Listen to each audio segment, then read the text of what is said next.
It's Wednesday Addams. I see you're trying to distract yourself from your own banal thoughts. Let me help. Here's a recording thing made of my latest root canal.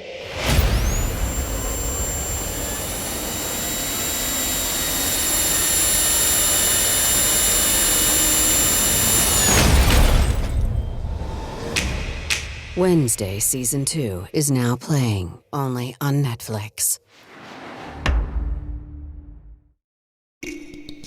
Get lost in the acoustic brilliance of 3D audio that surrounds you. Feel the embrace of the massage seats that adapt to your every move. Experience the warmth of a vehicle that welcomes you as you approach. We could tell you what makes a Lincoln SUV so extraordinary, but don't take our word for it. Take it on a test drive at the Lincoln Summer Invitation with exclusive offers on now, only at your local Lincoln retailer.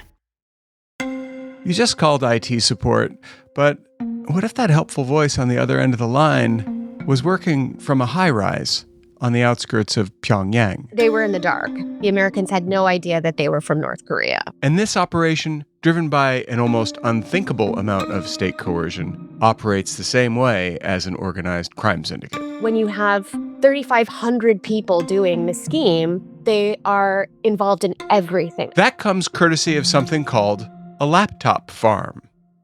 Lots of them, operating right here in the United States.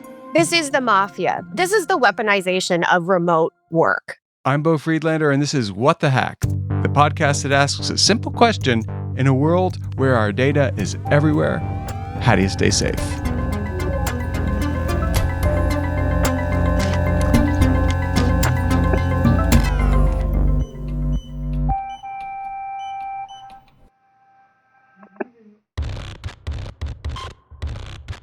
Amanda Gerut is the West Coast editor for Fortune magazine. She just published a jaw-dropping piece about North Korean operative reveals the inner workings of the IT scam infiltrating the Fortune 500. Okay, I read this thing, and it blew my mind, Amanda. Before we get in, thank you for joining us. Thank you for having me. I'm so excited to be here. Now, where are you right now? So I'm in Sherman Oaks at my house, where I live with my husband and 2 kids and 3 cats. 3 cats. 3 cats. 3 cats. We started with 1 rescue, and then no cat can enter this house without leaving. So now we have 3, and now we're done fostering forever. Well, the cat redistribution system is pretty epic. I have 2. Tom is a 20 million pound cat found on Bedford Avenue in Brooklyn, and Preston was from the kill shelter in Brooklyn. So I'm with you there. Yeah, I have Luna, who's a princess who was on the street, but now she eats caviar and sashimi from Sugarfish off chopsticks from my husband.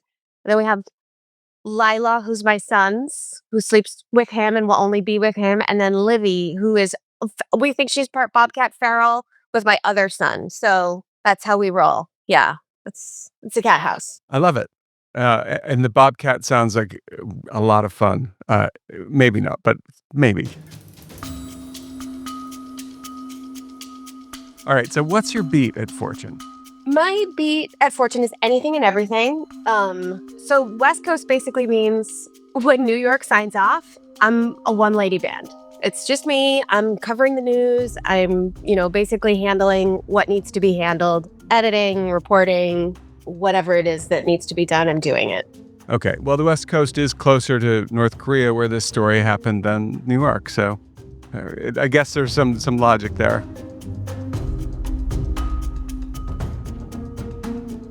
The North Korean IT worker story is my favorite story that I've written in 20 years, for sure. It is mind-blowing. I first discovered this story from late night, being solo after New York had signed off, reading an indictment of a woman named Christina Chapman, who's going to be sentenced in a couple of days. She lives outside Phoenix, just in a suburb. She was running a laptop farm. And so a laptop farm is basically something where you are willing to accept laptops that are being used by the North Korean IT workers who have stolen or rented US identities, and they're using her address. So if you get a job at XYZ company, they're shipping you a laptop to do this remote IT work, like the bowels, of the IT job. She's accepting the laptop on your behalf. She's uploading software so that you can log in remotely from Cambodia or Laos or Russia or China or wherever you are. And then she's communicating with the North Korean IT workers. Okay, wait. Okay, so companies thought they were hiring American remote workers. Now, as usual, they shipped out work laptops, but those Americans were actually North Korean operatives. Christina Chapman was one of many. We don't know how many, which is scary, who accepted a number of these laptops, set them up with remote access tools, which made it possible for North Korean IT workers to work a remote job in the United States. Tell me more about Chapman. So she had dozens of laptops at her house outside Phoenix. She's collecting a fee per laptop every month. And she's also taking their salaries and then remitting that US currency to the North Korean IT workers, who then they take the money and it's either laundered on site or it's laundered elsewhere. And then it goes back to North Korea. Did you just stumble on this story, or have you been working on it? I have been on this for a while. It's been kind of building and building. The FBI has had most wanted lists up of all of these North Korean IT workers for a long time. How long are we talking about? We're talking about I think 2 years, but there have been sort of but the indictments became more well known when they started indicting the American accomplices last year. So this was the Christina Chapman indictment. You know, a woman in her 40s outside Phoenix somehow got involved in this scheme. And it blew my mind. I was like, the scheme is what? The scheme is she's living her life just having laptops at her house and collecting a VIG on each laptop. Reading about this woman, she's indicted and she has something that's mind-blowing. She's making now a VIG. If you don't know what a VIG is, it's sort of a mafia term. It means it's the vigorous. You get a little bit of money. It was like a loan shark would get the VIG. She's getting a VIG on what exactly, Amanda? She's getting a VIG per laptop. So she's getting a fee per laptop. And then because she's also handling their salary, right? So she's opening bank accounts. Yeah. Where they are getting paid by American Fortune 500 companies. Yeah. And she is getting their salary and then making sure that they are getting their money, the guys who are doing the actual work. All right, so what is this job called where you have computers in your house and you get a VIG for having them there and what is this job? What is this? You are a laptop farmer. If this is your job, you are a laptop. Oh my gosh. And what is a laptop farm exactly? A laptop farm is very under the radar kind of a house where you are just having laptops, having them plugged in all the time, running all the time because we're dealing with different time zones, and you're installing software. They have software that they like. They have different types of software that they like, some that they don't like. So you have software in your house. You're uploading software so that they can log in remotely. They do legitimate work. They're doing legitimate work, dialing in remotely through these laptops. This is the weaponization of remote work by the Democratic People's Republic of Korea. This is the weaponization of remote work by North Korea. To me, that's so this woman has a laptop farm, and she's making money off of it, and she's also making payments. It seems to me like I want to start one of these things. Maybe you and I can do it together. We can pool our money and buy some laptops. How is it that anyone in the United States can be sending U.S. currency to North Korea and not get flagged? That's a great question because North Korea has been under heavy financial sanction for a very long time. The way the scheme has been described to me and the way it's been laid out in the indictments is that the American accomplices are sending currency through the use of like a payment app. And there are a couple of choice apps so the North Korean IT worker who defected after being involved in the scheme has told me that some of the apps that they have used have been Payoneer, PayPal, and then they also they are heavily involved in crypto. So Yeah, and that was one of the things I got from, the later indictments. In Hertzberg's indictment, he said that there was a lot of money being moved around by smart contract. And as far as I understand, smart contracts are crypto related. And they were sending, at the time of their thefts, this group had sent almost $1 million, $900,000. But what's $100,000 between people funding? And we haven't even gotten to that yet. Funding North Korea's nuclear program. Am I right about that? yeah, it's the nuclear program. Kim Jong-un has been open about how he feels like the future of the Democratic People's Republic of Korea is going to be through nuclear weapons development, ballistic missile. And they are able to do a lot of this on the cheap, is what I have understood. There are a lot of ex-military guys out there who are DPRK IT worker hunters. They track these guys all over and expose them. Because they're not stealing money. They're not stealing crypto because they want to get Lamborghinis and Birkenbacks. They are developing nuclear weapons. For North Korea. That is North Korea, yeah. So it sounds like a pretty ornate scam that's going on, and it is for a reason, because the payoff is huge. This is a sophisticated scheme. And so the scale of it, according to the UN, is that this scheme reliably generates up to $600 million a year through the legitimate IT work done by thousands of trained technologists who, I mean, it's actually really tragic. They're plucked from a young age when they show aptitude in math or STEM. And then they go to these elite schools. They become friends. They're all boys. They go to boys' schools, get trained in tech, and then they're deployed in these 4 or 5 man delegations to sites all over the world. And then they're almost in competition with each other. They have to meet these quotas. The quotas, were doubled during COVID from $5,000 a month to $10,000 a month. And so they have to make all this money every single month, or they face punishment, or their families face punishment. It's actually really sad. And the other thing itself that's important to remember here is that the way this was explained to me by a guy named Michael Barnhart, who is at DTEX, and he's been sort of the face of explaining this to the government, to media, to everybody, is that they are very involved in doing things that are so far below giving a damn about that you don't really realize it. But when you have 3,500 people doing the scheme, they are involved in everything. I mean, one tech founder told me that he does not interview people for jobs until they agree to say something negative about Kim Jong-un, because 90 to 95% of the resumes that he gets from job applicants are North Korean IT workers.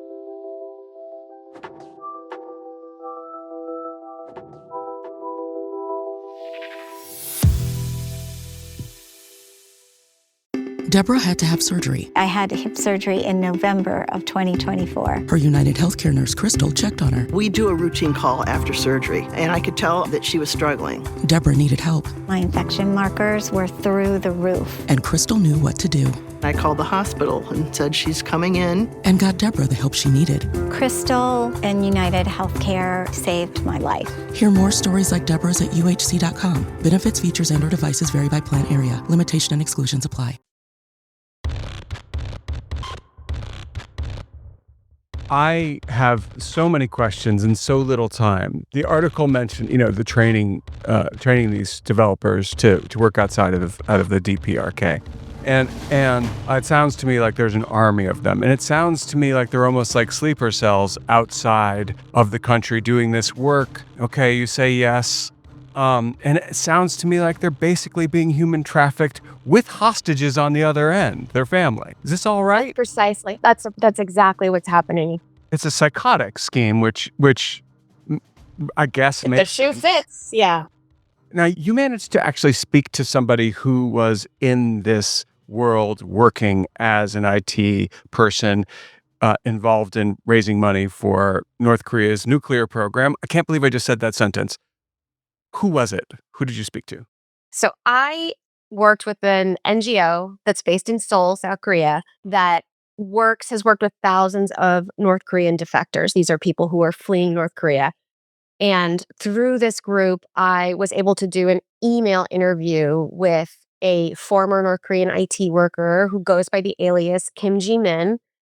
We had to keep a lot of details non-public because his family is still in North Korea. They are in serious danger because he has now defected, and because he was part of this scheme. And speaking to Western media, they are in grave danger.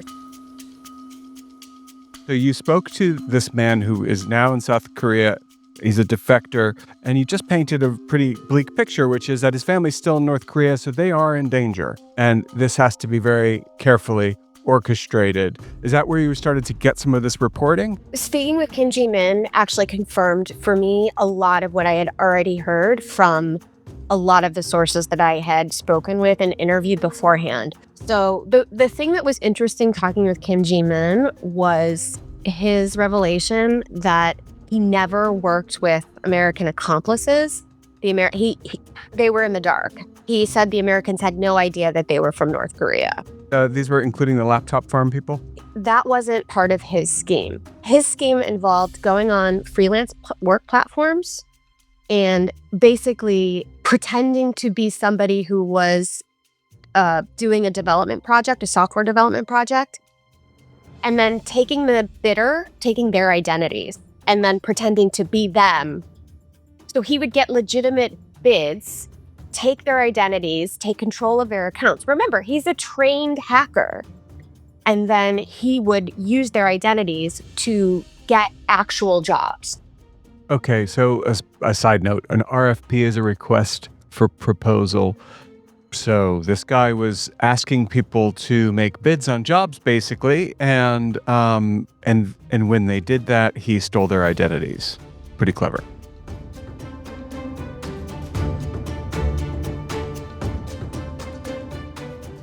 So he would use the public-facing information of these people he was interfacing with, create a dossier, and then he committed criminal identity theft. Criminal identity theft.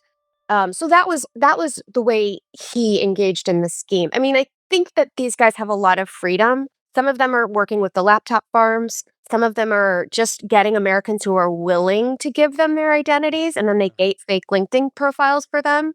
There was one nail salon employee who was indicted before this most recent indictment who had met somebody on a video game, and he just gave him his identity, and he was holding 13 jobs being done by these guys in China. So inside this world, there's a universe of different protocols and ways of working, but they're all funneling money back to North Korea for the nuclear program. As long as you make your money, you're good. If you're not making money, that's when your work hours double. You go from working 10 hours a day to 18 hours a day. That's when things get really bad. Now, you're describing something that is familiar to anyone who's watched crime genre movies in the United States or television. I mean, you're describing a mafia-like operation where as long as you hand in that envelope and it's not light, you are in good stead with the boss. In this case, the boss is a dictator.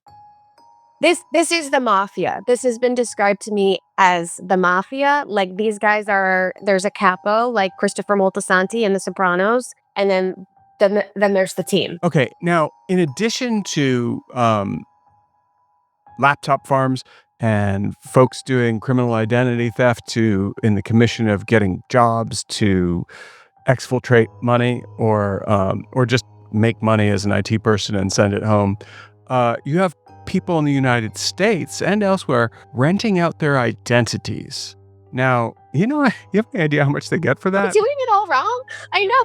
I mean, what I have seen in the indictments is that what they are promised at the beginning of the scheme is typically not what they end up with at the end. But who's the they here in that sentence? You mean this would be renting? Right? This would be this would be the American accomplices, the laptop farmers. Now, do you have any idea what these renters or laptop farmers are being promised? They are typically promised 10 to 20% of the salary that the IT worker is pulling down, which might be as much as $300,000. So they're getting 10 to 20% of that. And then they're also getting a monthly fee per laptop. Now, how much money are they really getting at the end of the day? They're not getting as much as they think they're getting. And that is part of the scheme as well, is you get your hook, you get somebody hooked because of the promise of this money in this economy. And then, then once they're involved in the scheme, it's not like you can go to the Better Business Bureau and be like, my North Korean IT workers that I'm working with are not paying me fairly. So once they're involved, it's hard to get out. So these are victims of a scam, a very big scam. No, some of them are victims. Some of them are not really aware of what they're doing or what it's for. But some of them are aware of what's going on. But they're not aware they're funding a nuclear program, but they are aware of the fact that they're doing something illegal. No? I don't think that they're aware that they're funding a nuclear program. Mr. Kim pushed back when you were trying to get him to say that the Americans were accomplices. And I thought that was really interesting. So if they're not accomplices, it does mean that in one way or another, they're victims. Or even if they're, I don't even know how you would say that, a crime without, it's not a victimless crime. It's a crime without an ouch. Some of them are unwitting. So that was what he was involved in. He was involved with these unwitting accomplices because he was stealing their identities. But if you're a laptop farmer, I would find it difficult to believe that you weren't aware that this was totally illegal. Now, do you have any idea if these people are being approached the way that, we're all approached all the time? Something is available online, public facing, and you get a phone call, you get an email, you get a text saying, you can make $600 a day. Ask me how. I mean, is that how these scams start? That is basically how a lot of it works. It's on video games, on Discord, on Telegram. This scheme has infiltrated so many facets of American life. They infiltrated an American election campaign website. I mean, it's all over the place. Can you tell me a bit about the election campaign site? A candidate in Oregon posted a job for her campaign website on Upwork. Got a verified developer, who at the very end of the project, it was a really small project, low budget, very end of the project, subcontracted to someone who he thought was just a developer like him, but was a North Korean IT worker. And then when you think about what Kim Ji-min has said, which is that they were directed to intensify regime propaganda. When you think about an American election campaign website being infiltrated and then propaganda being part of this mission, in addition to revenue generation, it becomes very scary and the problem becomes much more urgent, much more immediate.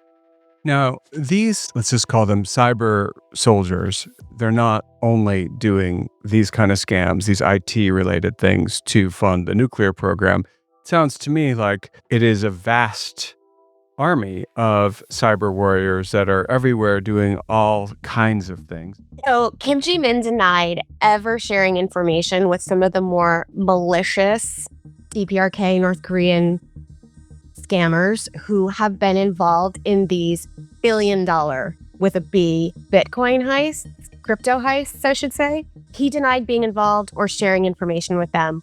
I have understood from sources that is not true of all of the North Korean IT workers who are focused on just generating revenue, that they are sharing information with some of these more malicious actors who then use that information to help them come up with these very sophisticated schemes where they heist crypto. All right. So I'm wondering, besides the indictments we've already talked about, what is law enforcement in the United States doing to stem the flow of money out of the country through these IT workers? Law enforcement has been very focused on this. There's a huge joint task force with the FBI, DOJ, FinCEN, because the tentacles are so all over. It's like a big old wheel with spokes. There's the revenue gen, they're in the American companies, they're on the freelance work platforms, they're on LinkedIn. So a lot of these freelance platforms just boot them all the time. Microsoft announced last month that 3,000 accounts that were created by North Korean IT workers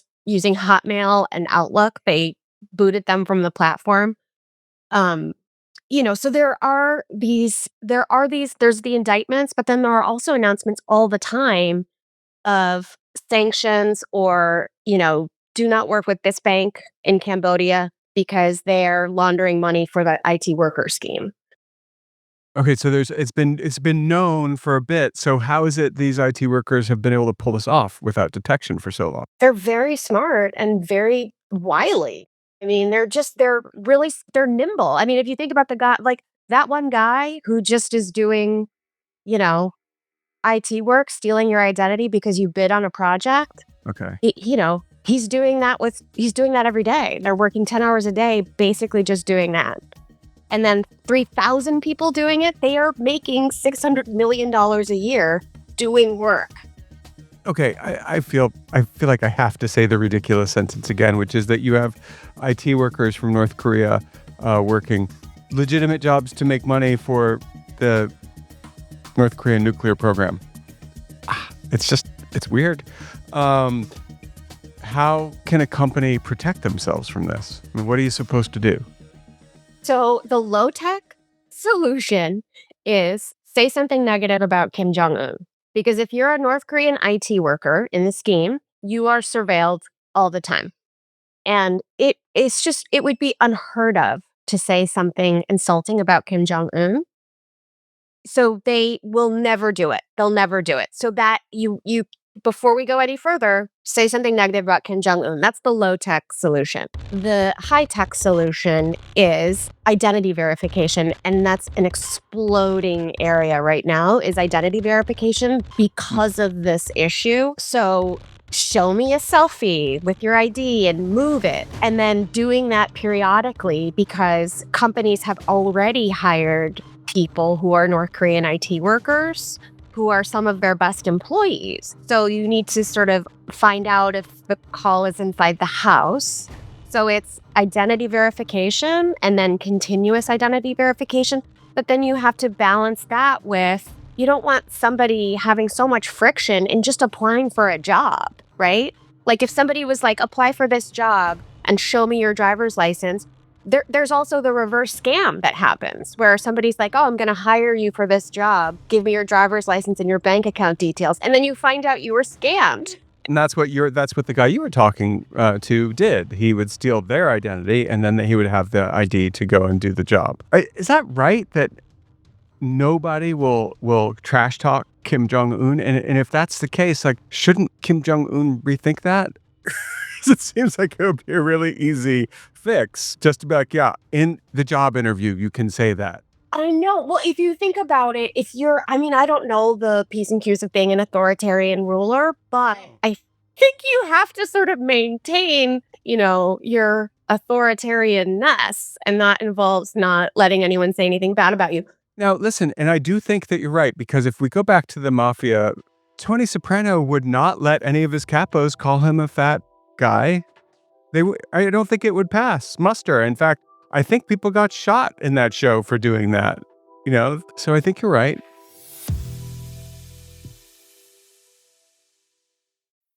Get ready for back to school with H&M. Enjoy up to 50% off mix and match basics, new denim styles, and more. Find their favorites for in and out of the classroom at your nearest H&M or on hm.com.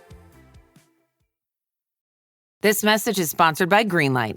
With school out, summer is the perfect time to teach our kids real-world money skills they'll use forever. Greenlight is a debit card and the #1 family finance and safety app used by millions of families, helping kids learn how to save, invest, and spend wisely. Parents can send their kids money and track their spending and saving, while kids build money confidence and skills in fun ways. Start your risk-free Greenlight trial today at greenlight.com/Spotify. That's greenlight.com/Spotify.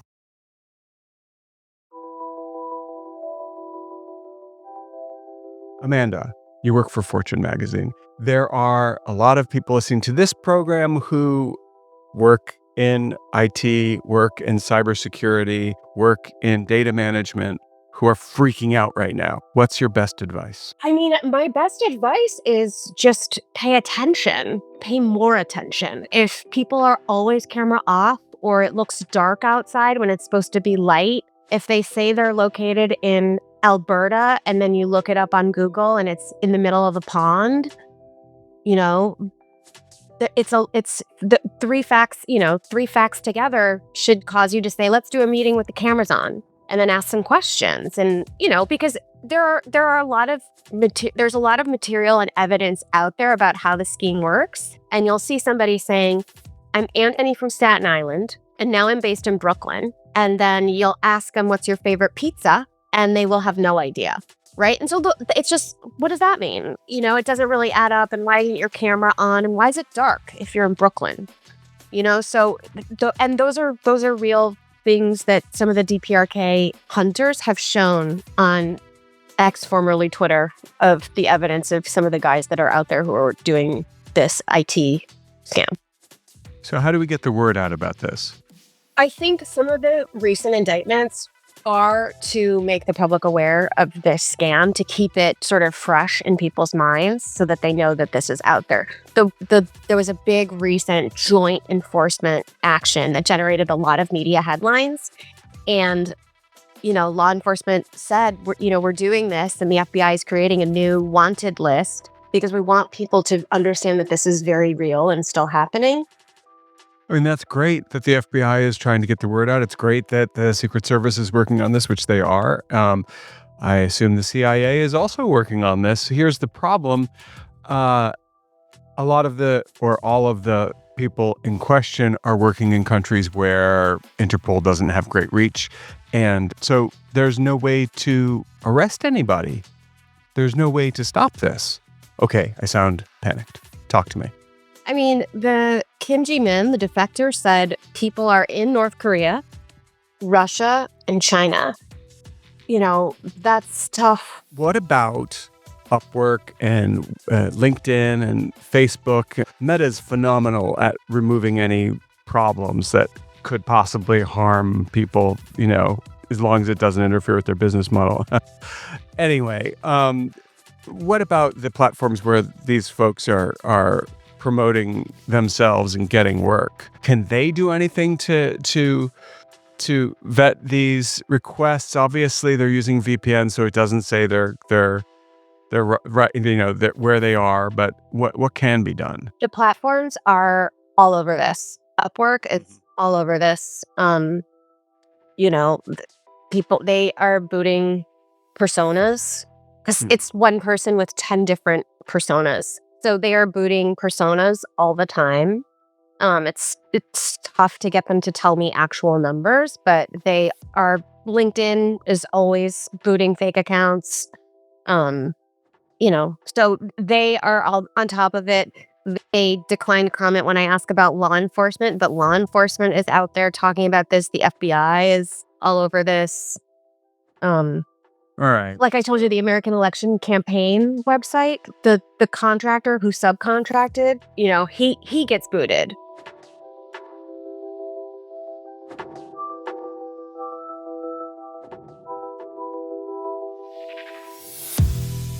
Right now, the scam itself has evolved because people are talking about North Korean IT workers. So these guys still are under this brutal regime and they have to make money. So they've evolved. So what they're doing right now is pretending to be licensed architects, licensed HVAC workers, and they are going online and stealing municipalities like Planning Zone Commission seal of approval, and they're selling plans.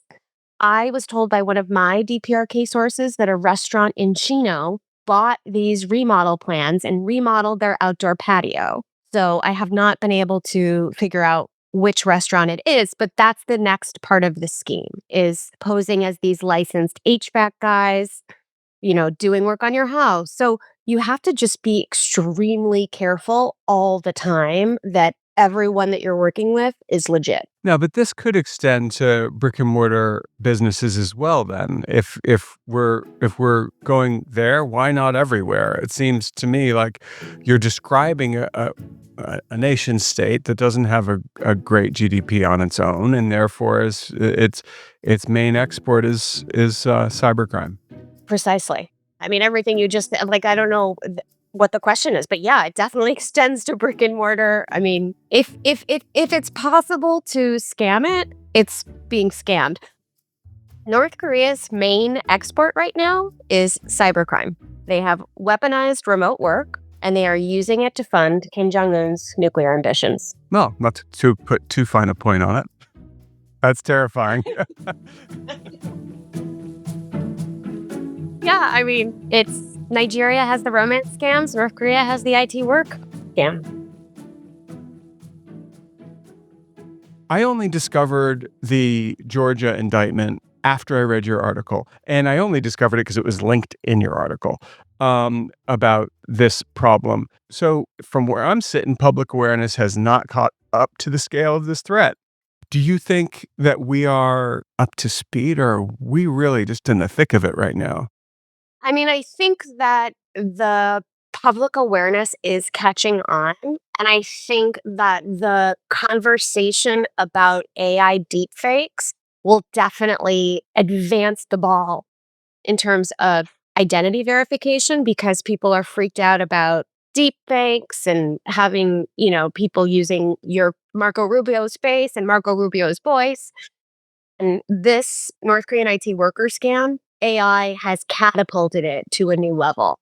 And, North Korea actually announced plans to further develop their AI capability recently, which was publicized by DTEX.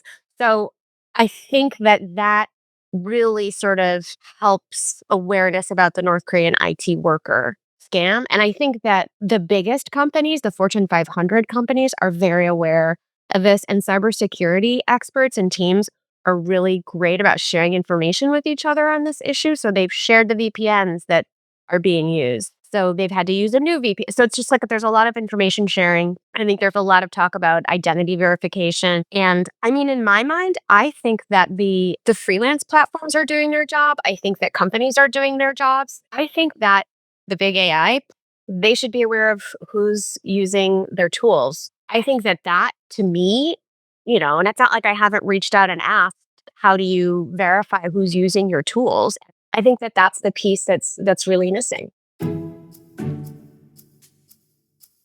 Any final words of advice to enterprise folks who want to not be a part of the North Korea nuclear program? I think just be on your toes, be aware, cameras on. Just sometimes people have a bad day, whatever. But sometimes they need to turn their camera on, and you need to, be able to tell if it's daytime or nighttime. And ask, if somebody says that they're from Canada, ask, when's Canada Day? That's something that someone from Canada should know. Absolutely. And, and I am that guy on Slack who has the video on Huddle. I think it's camera on anyway. We want to see your smiling face. And, if you're working, where's the I and thou? Come on, we need you there. We need you. So Amanda Gerut, can't wait to read your next big story. Till then, thanks for being on What the Hack.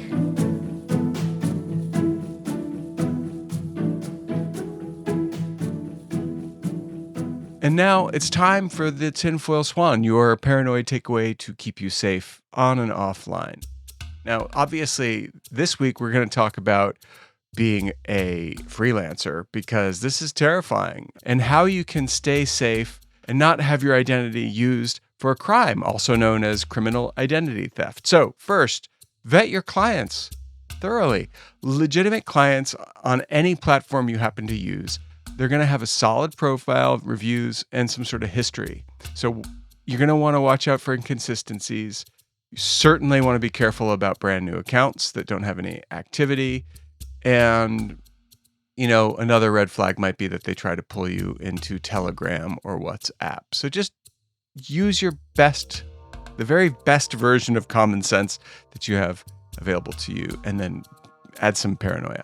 Second, Google yourself. It might sound odd, but knowing your own digital footprint helps you see when new information is out there, one, and two, what a potential scammer might find. And finally, requests for proposal are easy to knock out, right? So, but be careful, because you might be going fast and you might not be looking. And this is not a move fast and break things kind of situation. You want to go slow and be careful.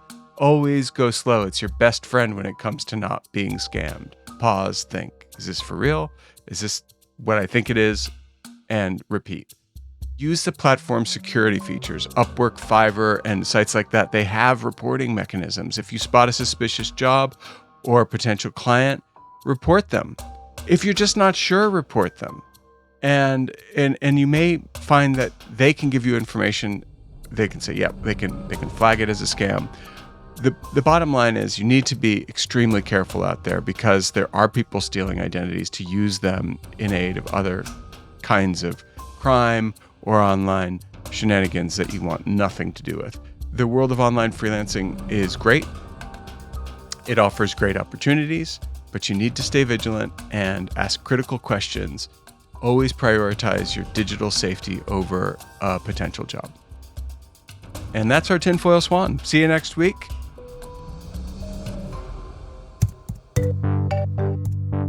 What the Hack is brought to you by DeleteMe. DeleteMe makes it quick and easy and safe to remove your personal data online, and was recently named the #1 pick by New York Times Wirecutter for personal information removal. You can learn more if you go to joindeleteme.com/WTH. That's joindeleteme.com/WTH. Stay safe out there.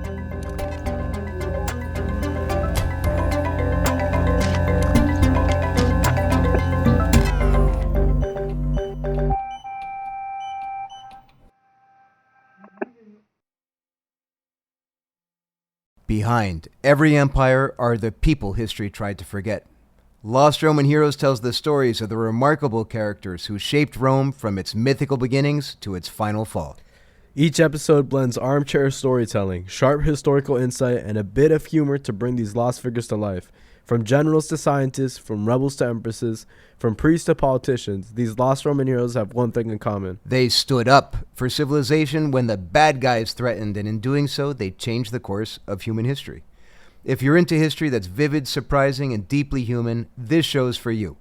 Behind every great meal is a person with a story to tell. Hear them on Culinary Characters Unlocked, the podcast that reveals the lives behind the food. Hosted by me, David Page, Emmy Award-winning journalist and creator of Diners, Drive-Ins, and Dives, as I talk with everyone from culinary legends to mom-and-pop standouts about the creativity, grit, and passion that shape the food we love. Follow Culinary Characters Unlocked on Apple Podcasts, Spotify, or wherever you get your podcasts.